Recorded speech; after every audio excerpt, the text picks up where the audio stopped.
Imagina que, por un pecado tan horrible que ni el mismo destino puede perdonarte, te transformas en una criatura mitad hombre, mitad llama.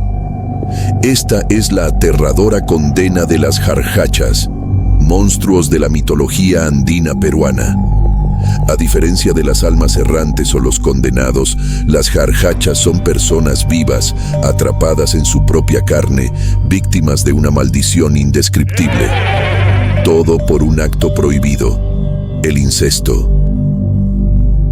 Los pueblos quechuas y aymaras han transmitido esta historia de generación en generación durante siglos. Para ellos, el jarjacha no es solo un cuento para asustar niños. Es una advertencia real, un recordatorio de que ciertas transgresiones morales tienen consecuencias que van más allá de lo terrenal. En estas comunidades, donde la familia es sagrada y las normas sociales son estrictas, el jarjacha representa el precio del pecado más imperdonable. Hablamos de sociedades donde hasta el día de hoy la palabra de los ancianos es ley, donde las tradiciones católicas se entrelazan con rituales ancestrales y donde lo sobrenatural no es cuestionado, sino aceptado como parte de la realidad cotidiana. Este mito cobró especial fuerza durante los siglos XVII y XVIII, cuando los sacerdotes católicos lo utilizaron como herramienta de control moral. Pero lo que hace fascinante al jarjacha es que sobrevivió a la evangelización, adaptándose, mutando, convirtiéndose en algo único, un híbrido perfecto entre el castigo divino católico y la justicia cósmica andina. El jarjacha es una criatura de pesadilla que solo existe por una razón: el incesto. Cuando dos hermanos de sangre cometen este pecado prohibido, cuando cruzan esa línea que ni siquiera debería contemplarse, uno de ellos está condenado. No importa si fue por amor confuso, por deseo prohibido o por circunstancias que intentaron justificar lo injustificable. La maldición cae sin piedad. Cada noche, el culpable se transforma. Su cuerpo se contorsiona, los huesos crujen y se reorganizan. Le crece un pelaje áspero y oscuro que cubre todo su cuerpo, similar al de una llama o alpaca, pero más denso, más salvaje. Sus manos y pies se convierten en patas con garras. Su columna vertebral se extiende hacia atrás formando un lomo encorvado. Pero lo más aterrador, lo que hace que esta criatura sea única en su horror, es que conserva su rostro humano. Imagina eso por un momento. Una cabeza humana sobre un cuerpo bestial. Los ojos siguen siendo los mismos. Todavía pueden llorar. Todavía reconocen. La boca todavía puede hablar, aunque generalmente solo emite gemidos y aullidos desgarradores. Algunos testigos dicen que la criatura arrastra sus extremidades traseras, como si el peso de su culpa también fuera físico. El jarjacha sale solo de noche, específicamente entre las 12 y las 3 de la madrugada, las horas en que el velo entre nuestro mundo y lo sobrenatural es más delgado. Busca cementerios, corrales abandonados, caminos solitarios. Se alimenta de carroña, de animales muertos, de inmundicias. Hay versiones que dicen que también ataca ganado, que puede destrozar ovejas enteras. Pero su característica más escalofriante es que busca a su familia. El jarjacha sabe quién es, sabe dónde vivía, y en su forma monstruosa, arrastrándose por el barro, a veces regresa a la casa donde cometió su pecado. Araña las puertas, gime con voz casi humana. Algunos dicen que susurra nombres. ¿Cómo reconocerlo? Por el rastro de baba que deja a su paso, por el olor a muerte y tierra húmeda que anuncia su presencia, por el sonido inconfundible de algo pesado arrastrándose, mezclado con sollozos. Y si tienes la desgracia de verlo de frente, reconocerás sus ojos, porque en esos ojos todavía hay algo humano, algo que suplica, algo que recuerda. La maldición no es permanente, pero su duración es incierta. Algunos dicen que dura 7 años, otros que hasta que la persona muera. y hay quienes afirman que solo puede romperse si otro miembro de la familia descubre la verdad y realiza un ritual de purificación específico, casi imposible de completar. Durante el día, la persona vuelve a su forma humana, pero está exhausta, cubierta de tierra y rasguños que no puede explicar. Muchos jarhachas, conscientes de su maldición, huyen de sus pueblos, se esconden en cuevas o chozas abandonadas, alejándose de todo ser querido para no hacerles daño. Era 1987, en una comunidad cerca de Huanta, Ayacucho. Don Julián era un campesino respetado, padre de 5 hijos, hombre de misa dominical y trabajo honesto. Su hijo mayor, Teodoro, tenía 23 años y trabajaba las tierras familiares. Era un joven callado, de pocas palabras, que evitaba las fiestas del pueblo. Pero Teodoro tenía un secreto que lo estaba consumiendo por dentro. Su hermana menor, Luz Marina, había regresado al pueblo después de estudiar en la ciudad. Tenía 19 años, y entre ellos había surgido algo que ninguno de los dos podía nombrar. Primero fueron miradas, luego conversaciones que se extendían hasta tarde. Después, encuentros que nunca debieron suceder. Consumaron su pecado una noche de agosto, durante la fiesta patronal del pueblo, cuando todos estaban borrachos de chicha y alegría. En un almacén abandonado cerca del río, cruzaron el límite, y el universo lo supo. La primera señal llegó 3 días después. El perro de la familia, un mestizo grande que siempre dormía en el patio, comenzó a aullar cada medianoche. No era un aullido normal, era un sonido de miedo puro, de terror animal. El perro se pegaba contra la pared más alejada del corral, temblando, mirando hacia la oscuridad. Luego empezaron a desaparecer gallinas, una por una, cada noche. No había huellas de zorro ni de ningún depredador conocido. Solo plumas esparcidas y un rastro viscoso que partía del gallinero hacia el monte. Teodoro comenzó a cambiar. Adelgazó dramáticamente en cuestión de semanas. Aparecían ojeras profundas bajo sus ojos. Por las mañanas, su ropa estaba sucia con tierra y a veces con sangre que no era suya.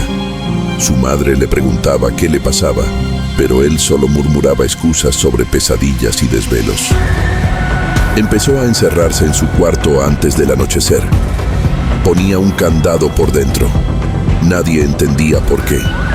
Cuando le preguntaban, decía que era por seguridad, que había escuchado ruidos extraños en la noche. Pero su hermana Luz Marina sabía algo más. Ella también sentía algo cambiando. Despertaba en las madrugadas con la certeza de que algo horrible estaba pasando. Una noche, escuchó rasguños en su ventana. Cuando se atrevió a mirar, vio una sombra que se arrastraba.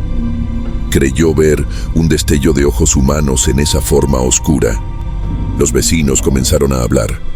Don Eusebio, que vivía al lado, juró haber visto algo cruzando su chacra a medianoche. Era grande como una llama, pero se movía raro como arrastrándose. Y cuando me vio, juro que me llamó por mi nombre, con voz de persona. Las ovejas del tío de Teodoro aparecieron destrozadas una mañana. No todas, solo 2.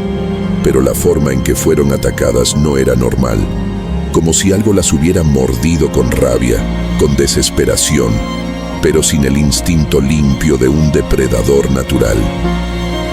El cura del pueblo, el padre Antonio, comenzó a recibir consultas extrañas.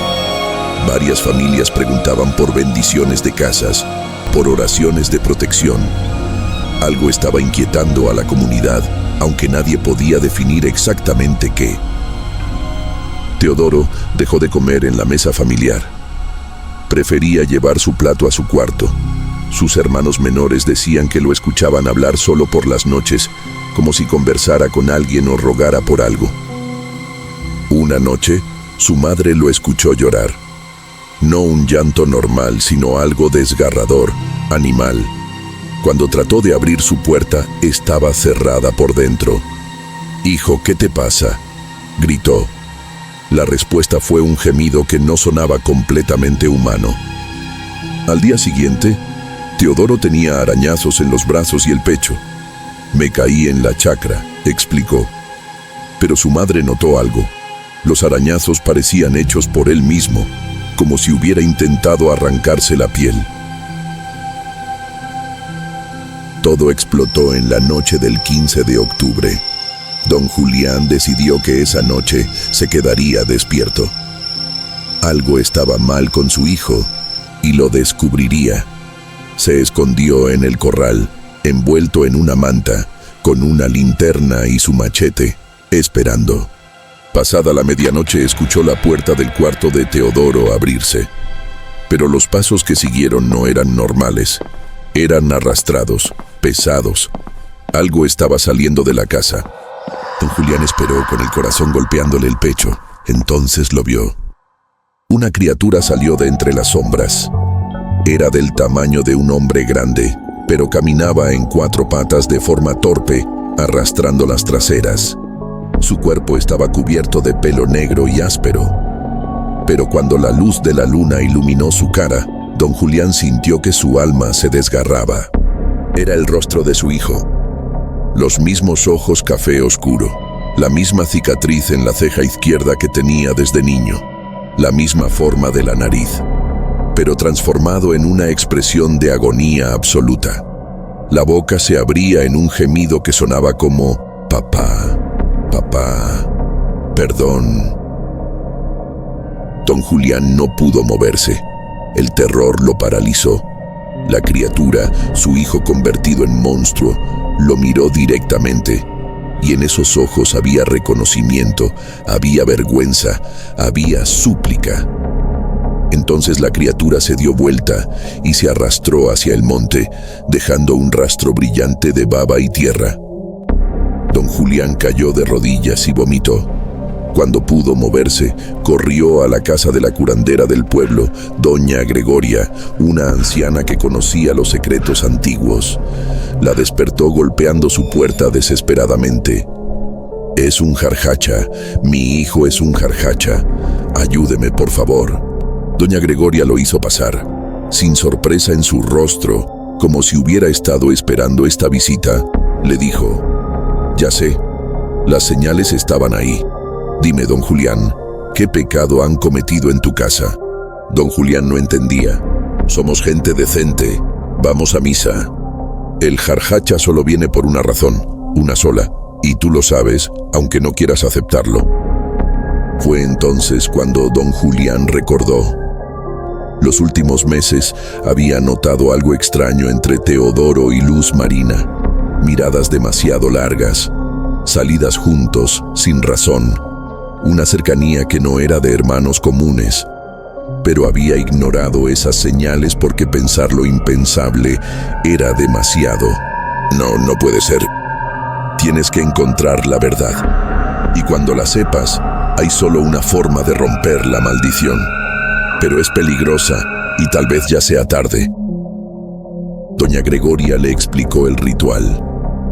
Debían atrapar a la criatura en su forma bestial, atarla con sogas bendecidas y obligarla a confesar su pecado frente a toda la familia.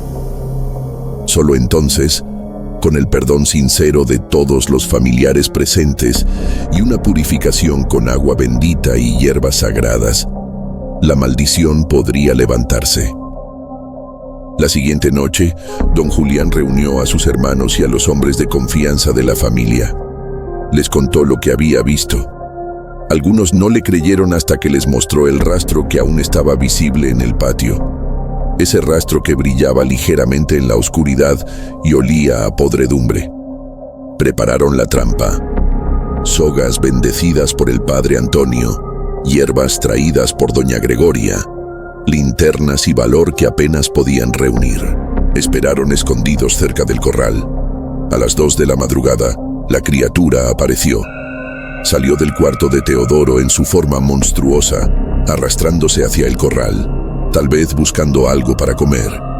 Los hombres saltaron todos a la vez. La criatura luchó con una fuerza sobrenatural, aullando, gimiendo con voz que mezclaba lo humano y lo animal. «No, papá, no, no me miren, por favor». Lograron sujetarla, atarla. La criatura lloraba, con lágrimas reales corriendo por ese rostro que era y no era Teodoro. Trajeron a toda la familia, incluyendo a Luz Marina. Cuando ella vio a la criatura, se desmayó.